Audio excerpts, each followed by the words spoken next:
Wanted to learn the outline about metering system? If yes, this video is for you. Welcome to BSpice. This is Rambala with you. So in this session, we'll talk about the metering system outline. So outline in the sense, like we will cover, the basics function and also the components and the schematic, all these. So before going into the detail, we'll touch upon a bit of intro basically. So what is metering system? So metering system is an integrated setup used to measure, monitor, and control of flow of fluids, typically liquids or gases in industrial application.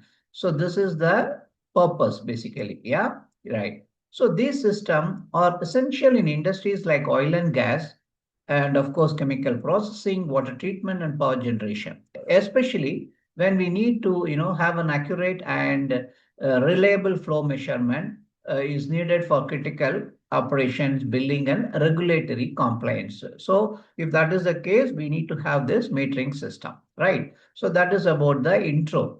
So what are all the core functions basically? Okay, core functions in the sense, there are many actually. One is the flow measurement. Okay, so in flow measurement, it quantifies the volume or mass of the fluid passing through the pipeline. So that is the flow measurement. It quantifies the volume or the mass. Okay. So probably, I don't know whether you are aware of what is volume and mass actually, right, friends? See, basically, friends, mass is nothing but the amount of matter in an object, amount of matter in an object. Okay. Volume is the amount of space an object occupies. As simple as that. Okay. Probably maybe I can, go into the, practical example right here, like take a case of a smartphone, right? So the mass is about 200 grams, right? So this is the amount of matter inside the phone. That is the, kg, right? Weight. And if you talk about the volume, you take a case of a, bottle of water, volume, right? 1.5 liters, right? So this tells how much space the water takes up. So that's a difference. Anyway, coming back to the subject. So one is the flow measurement. Second is the data correction. Okay, so the data correction adjusts the measurements based on temperature, pressure, and fluid properties. This is another core function. Then we have a calibration. So this ensures the accuracy through periodic proving against a known standard.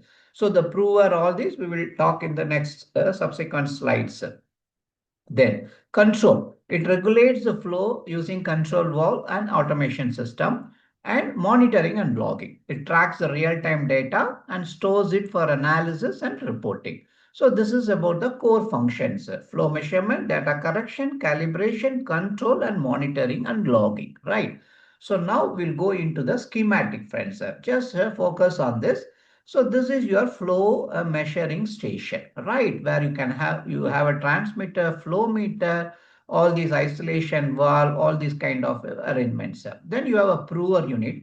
This also I'm going to talk about in detail in the next video. But in this video, we'll cover what is and core functionalities in a short way. Okay. This is the flow control system wherein you have your what do you call the PLC and all these interlocks, all these. Okay. So if you talk about the schematic, the first is the flow measuring station. Okay. So measuring station, primary flow meter. Okay. So in primary flow meter, meaning you have different types. You can use Coriolis, you can use ultrasonic, you can use turbine, right? Temperature and pressure transmitters. Then flow computer. So it calculates the corrected volume or mass, right? Transmitter, of course, either can be a 4 to 20 milliamps or digital protocol like HOT, right? Okay, so this is about the flow measuring station.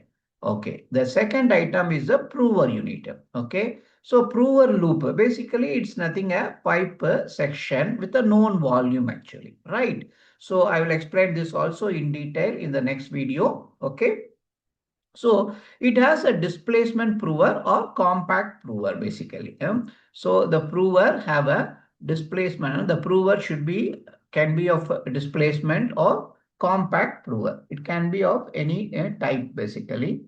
Okay, maybe I'll just touch upon if it is a displacement prover means it uses a spear, friends. A spear means one round ball like structure. It will go and travel actually, right? So yeah, it uses a spear or piston that moves through the loop, displacing a known volume. Okay. If it is a compact prover, it uses a piston. That's a difference actually. Okay. Then detector switch. You have detector switch, right? Yes. So it is actually placed at the start and end of the prover loop. See, this is your one switch and this is the another switch actually. This is the start and this is the end. Okay. So it detects the passage of the prover device, that is whether it's a piston or spear. Okay. To start and stop the measurement cycle. Okay. So just get to know the basics here. In the next video, I will talk about the detail. Okay. So detector switch, then you have a prover control panel and also connection to the flow meter for calibration. So this is about the prover unit. Okay. Then we have a flow control system basically. So it has a control valve to regulate the flow rate and PLC DCS interface and SCADA for monitoring and control. Okay. And additionally, we have a safety interlock. This is with the pressure relief and emergency shutdown. So to add on further, apart from flow measuring, prover and flow control, we have auxiliary components also involved here. As you can see here, the strainer or filters and also some of the isolation valves and bypass lines, okay, for prover maintenance or maintenance purpose and communication network, whether it is Ethernet or RS485. Okay, these are the auxiliary components. So now we are done with the schematic. So now we will see the metering system flow path, how it actually goes. The product enters through the inlet header. Okay, the product enters through the inlet header. Okay, then measured by the flow meter in the measuring station, right? Then the signal sent to the flow computer for real-time calculation.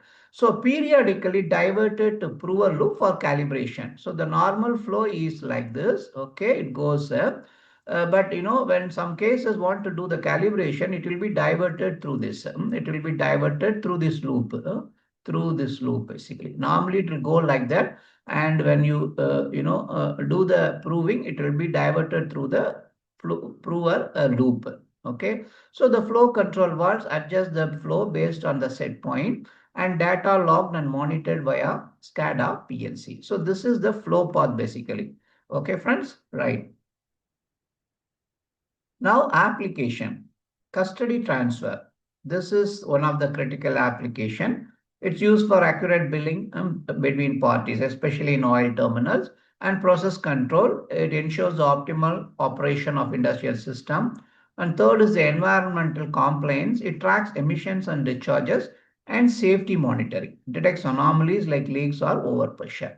So this all the outline basically. Okay. So I'm going to talk about the details in the next video. I'll post this outline and the detailing in together so that you can watch and get benefited. Thanks for watching. Take care. Bye-bye.